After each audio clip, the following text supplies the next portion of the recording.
Hey guys, it's Ryan here with HobbiesofaMan once again, and today we're doing another comic book review. Today we're looking at this comic book called Karma.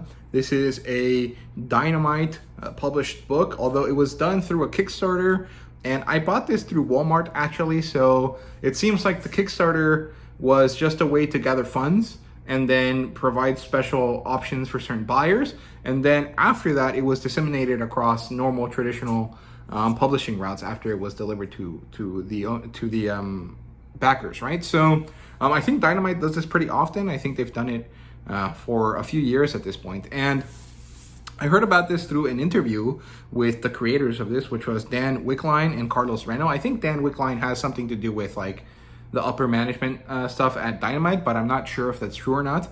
The demographic for this is adult. It's definitely about sex and stuff like that in adult relationships. It also features elements that are kind of different from your traditional man-female type relationships. This has swingers and ethical non-monogamy and polyamory and stuff like that. So it's a bit out there, but it is pretty enjoyable. The genres here, of course, romance and drama, mostly in terms of like social drama. A female character that has a boss that doesn't treat her right and stuff like that, and our character is kind of having a difficult soap opera-esque romantic relationship where they don't really understand each other because they're bad at communicating, that sort of stuff. In terms of adaptation, it does not have one. I think it's very unlikely that this would ever be picked up for a movie, at least here in the States. It might be something that like some weird French auteur or like a sex-crazed version of A24 might pick up, right? Something like that, because it does have a lot of focus on like art and feelings and kind of the kind of human condition in that sort of way. But it's pretty unlikely that most of the Western side of things might pick this up. However, if you were to say like this came across like a Filipino filmmaker's portfolio, it might actually end up being turned into a movie, because my understanding is that the Filipino movie scene right now is very much focused on adult-oriented, softcore type movies, and this could possibly fit into that, but it'd be pretty different from what you're getting from this comic book. So I just think adaptations are off the table, although in the future it might be interesting to see it if it ever does come to be, right? And ratings-wise, this is a 4 out of 5 for me, because Dan Wickline's writing was great and very enjoyable, but Carlos Reno's artwork, especially with Marcio Fieri's colors, were a bit odd for me, and specifically, it's not because it was odd in any way, it's just that it was very inconsistent. The coloring across the book was inconsistent, the art across the book was inconsistent, the lettering and the writing were pretty good, but the main draw of comic books, which is the visual aspect of the visual medium, was pretty lost and pretty muddied through the fact that Carlos Reno was just not that able to have a consistent style throughout the whole book, and the coloring doesn't really help at all because it's also inconsistent. And I'm not really sure why this is. I have a few theories, but I'm not sure if that's likely or not, because this should be a Kickstarter book. My understanding is that when you go to do this sort of stuff, you basically plan it all ahead of schedule, and you basically have it ready to go before you even make a Kickstarter. But maybe that's incorrect. I'm not really sure. But yeah, we'll talk about that more at the end of the video. So feel free to skip to the rating section if you want to know more about this. So premise-wise, we basically have this guy Alex, who's your typical like cool white guy, blonde hair, blue eyes, tall, fairly muscular. And he happens to be kind of like a small-time, low-level kind of photographer. He ends up meeting this model called Karma, and he ends up falling in love with her, and she ends up falling in love with him in some way, and they have this wild ride of a relationship full of drama and tension and development of themselves and their characters around them, and changes to Karma's life because of her interest in this guy, right? Which is a bit different from her usual interest in people. And the premise sounds kind of lame, but it's really, really good. I really enjoyed reading through this. I think it might have been nicer if it was a bit longer, or if there was a part 2 or something. I feel like there could have been another 20 to 30 pages in this book that would have built out the story more, but then maybe it would have overstayed its welcome. So I think that they did the best they could with the page count, but I feel like there was a little bit more room for exploration of more feelings, right? So it is what it is, but overall, pretty great stuff. I really did enjoy myself while reading this. In terms of plotline here, it opens up in LA, California. We see Alex is, a small-time photographer, like I said. He takes photos of products mostly. So he's like the type of guy that makes the work necessary for advertisers to have good shots of like food and stuff, right? So he like makes fake food and then takes pictures of it for like McDonald's and stuff, right? He's a product photographer. And he ends up kind of hearing from his friend, and his friend gets him a chance to do photography of live models, right? In this case, Karma, who is this boudoir or gravure type model. She's like a bikini model, right?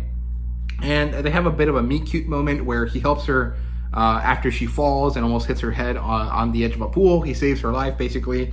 And this is their meet cute moment. It's pretty enjoyable. Then her agent shows up, and her agent is this guy that's been really close to her for a long time, and he manages to try to drive Alex away, but Alex doesn't let it work, right? And so he and Karma start having a relationship. They start texting, they have dinner together, they go clubbing, there's a really hot dancing scene.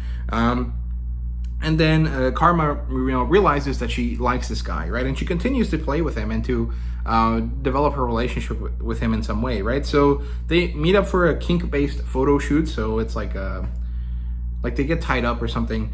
And then they finally kind of consummate their relationship in some way. And they have it happen quite a lot in this moment. And then the next day she gets sick and he goes over to take care of her. And then we meet with the agent again, and he tries to drive Alex away again, and he just ends up being an asshole, right? And then later on, kind of different kind of moments happen throughout the story here. We get to see that Karma shows up to Alex's work. He's doing a photo shoot for a car company, and this is when she kind of cares a little bit more about him, and she ends up developing a connection with the owner of the car. And then this leads to kind of like the setup for the resolution of the story at the end, right? We get more interactions with them. He meets her girlfriend, Karma's girlfriend. Initially, there's an issue here because he didn't know that Karma had an open relationship type situation. And ultimately, he has nothing to do with this girlfriend character, except as a way to kind of bounce off ideas off each other, if that makes sense, in terms of like their relationship and how Alex should proceed with Karma. And that's resolved. They move on. They have a fancy swinger party. They show up together, and Alex finds himself enjoying the company of another character, and Karma gets jealous about this, and she gets upset because she should not be jealous. If she gets attached, there's a problem, and she's not really happy about that, and so she tries to push him away, right? But eventually, Alex finds a good excuse to come back to her, which is that he realizes that her agent is holding her back because the guy that he had done a photo shoot with for the car wanted Karma to show up, but he heard, or Alex was told by this guy that the agent was blocking him, and he didn't understand why, because Karma seemed very interested in the car when they met, right? And so Alex realizes, oh, her agent is doing stuff against her will. He's doing stuff that will hurt her career, right? And so he goes back to tell her. They have a bit of a misunderstanding there with Karma's girlfriend. They solve it. There's some sapphic action there with Karma and her girlfriend, and then they confront the agent, and the story ends up pretty, nicely with a bow at the end here with a lot of adult interactions, right? So it's pretty fun. I really, really enjoyed this. I think that the development of the story, the development of the characters, and the exploration of non-traditional relationships was pretty enjoyable, pretty awesome. And, of course, it was very adult-oriented and very sexy, but I think that it would have been even better if there was a bit more length to the story. I think that it needed just a few more pages here and there to really develop the issue and to really make it a bigger confrontation, right? And maybe to give us a backstory that was illustrated for Karma and her agent character, right? But that's not really that important. Broadly speaking, it's kind of the smallest issues that I have with this story. In terms of characters, we have Alex and Karma. We have Anna, who's the Karma's girlfriend. We have Monique, who is the swinger lady. And then we have the agent, whose name is Zach. We have a few other characters, but they end up not being that important. Honestly, Monique isn't that important either, but she is kind of like the catalyst for Karma's understanding of her relationship with Alex, so I felt that it was necessary to mention her, right? In terms of world building, there's really none at all whatsoever, and that's because this is a contemporary type story, right? There is no world building here because none needs to be done. This is just the real world in Los Angeles, and you can imagine what Hollywood is like, so you don't have to build any world building in this case, right? In terms of artwork here, the artwork is enjoyable to a point. Each style that is shown up is good and is enjoyable, and I would have read a comic book with any given style completely. But as a whole package, I'm very upset that this is inconsistent, because let's see if I can illustrate this for you. So the cover doesn't matter because this is by Steven Sejic, and he does, you know, art differently. But here's what the comic book initially looks like. And then this continues to be the style for a bit, right? But then suddenly, 4 or 5 pages in, the art style changes here, right? And then this continues to happen throughout the story. The first issue more or less is the same, and then suddenly we get a little bit more of an art change here. This is a bit less noticeable than before, but it is different from how she's drawn earlier, right? And then we get another change here. Like, the characters don't stay consistent. They don't look the same throughout the book. Let's see if I can show you anything.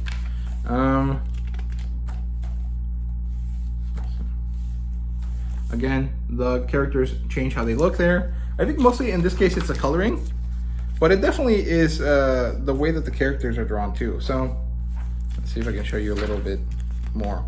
Here we go again. This is inconsistent with the first bit. Here's another art style change. Look different again. Look different again, right? And this constantly happens throughout the story. And like, yes, you can tell it's done by the same artist, but it's not the same across the whole thing. Here, look, this is another art style change here. I think this is the coloring.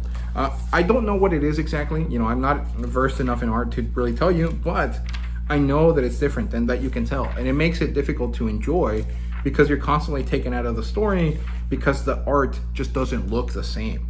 And it's supposed to be one guy doing this, right? So it kind of makes me upset, but it is what it is. You can tell it's the same guy because of the way that the art is drawn, like in terms of the eyes and the facial structure.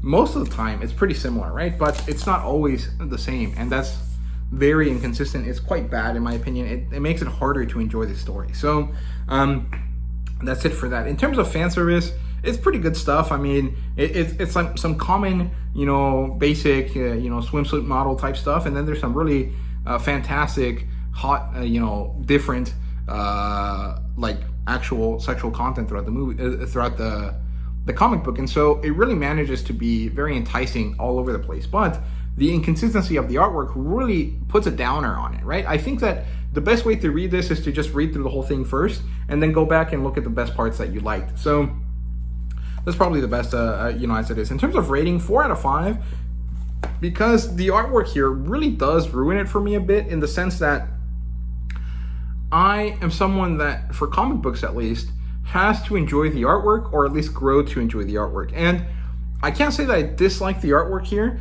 because broadly speaking, I do enjoy every style in some way, right? Except for maybe 1 or 2 scenes here and there. It's not that big a deal. But the feeling that I get when I see this, and where every 3 pages the art style looks slightly, subtly, or in some ways very drastically different, is deeply disheartening and concerning, in the sense that I notice it, I get upset by it, and then I end up enjoying the story less because I'm constantly pulled out by the fact that I'm noticing the change in art style, right? Most of the time, this isn't really a problem because you mostly get like single creative teams, right? And in this case, it shouldn't be a problem because there is only a single artist and maybe 1 colorist as well. And so what happens is that you know this, you still see the art changes, and you feel like this is a lesser product than it would have been otherwise. And that's really concerning. I don't like that at all. I feel like either they should have brought in someone that could have helped them fix this or deal with the problem, or they should have given this guy more time, or they should have done it faster. I'm not really sure what the options are, but my understanding is that when something like this happens, what happens is that the artist has a lot of projects or a lot of different things going on, and so they do it a little bit at a time. And every time that they come back to it, their style changes because they're working on something else, right? And so when I see this, what I'm thinking is either the colorist or the artist himself, Carlos Reno, was drawing this in between other work, right? And then coloring it in between other work. And so what happens is that they're kind of in a flow for one style, and then they didn't bother to go back and try to retrain themselves into the style from the original work, right? And so that makes this inconsistency even worse, because every couple pages it seems like there's someone else working on it, and I don't like that. I think it's very it's disquieting in a way that makes it difficult to enjoy the story. But I did like the writing so much that it makes it not that bad of a problem. So, I don't know what else to say. I feel like I'm rambling at this point, and that I'm just saying the same thing over and over again. So I think I'll just stop here. But it just sucks, because I was so excited for this. And broadly speaking, it did deliver, but it just didn't deliver quite the way that I was expecting. And it definitely doesn't deliver for a $35 book. Of course, I got it for like half price, so it's not that big of a deal, but it still doesn't deliver for an $18 book. You can get $18 books, comic books that are done by like Dan Mora, and those are perfect, especially with Tamara Bonvillain doing the colors for him, right? So if you can do that for like the superstar guy that has like 12 books going on at the same time, someone that's doing this, that is being paid maybe a bit more than usual because it's a Kickstarter book, should be able to do it too. And the fact that they didn't is sad, right? So those are my thoughts on that. I don't know. You guys tell me what you think about it, if you've read it or if you've seen some of it down below. Thank you guys very much for watching. I hope you guys enjoyed, and see you guys later.